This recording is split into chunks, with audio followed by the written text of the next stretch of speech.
what was, kind of some of the earlier memories of you and like music and the connection of, be getting into music, and kind of where you grew up and like your early days to kind of where we are now today. Well, I probably forgot more than I remember. Um, Me too. well, I think something that's very similar to me, to with me and other people is I was a music fan. I'm still a Mm, music fan. I played in bands that I was part of and nice. projects, so I felt in a source of enjoyment from it and involvement. Mm, Um, in time, I wanted to develop more knowledge mm, on the technical aspects, and I found myself gravitating to certain elements of the production, mm. which was the mastering. Yeah. So from early on, I remember that's something that I really wanted to do. And back in the day, it wasn't like the most interesting thing for a lot of people Right. because mastering was kind of behind closed doors.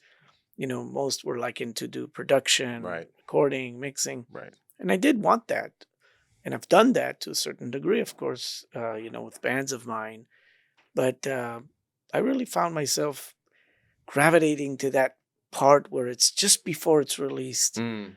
Because I was a DJ at clubs and I had radio shows that I was part of. I was a music journalist and I had a label of my own and I Wow. released my own music and I had like a mail order thing kind of like I Yeah. was involved in a lot of the parts of the product and I Mm. wanted to be able to be the buffer between the final product and the release.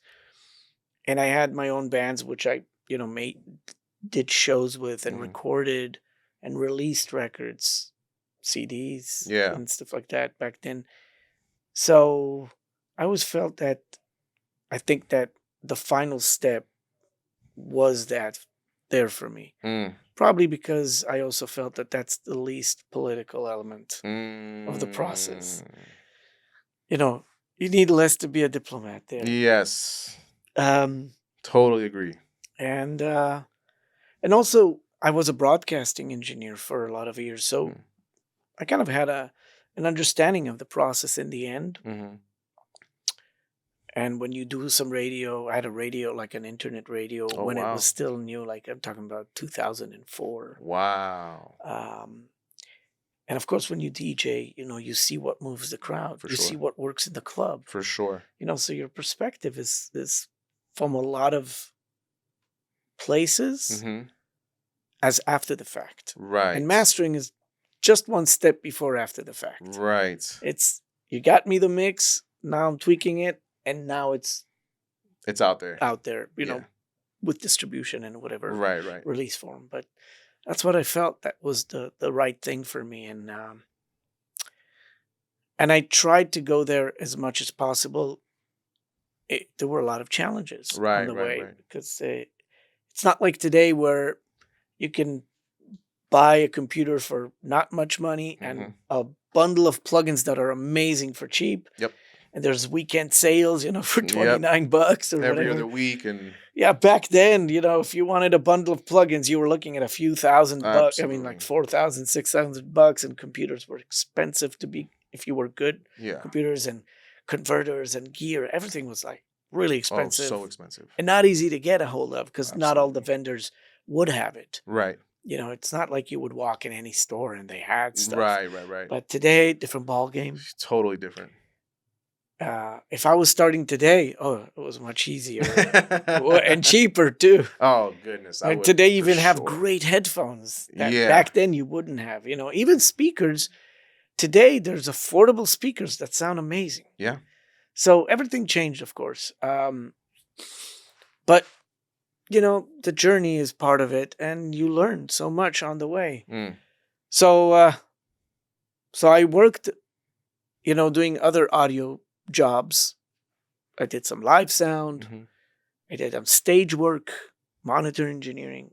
I worked on, as an assistant. When I came to America, I worked for Sylvia Massey, Wow.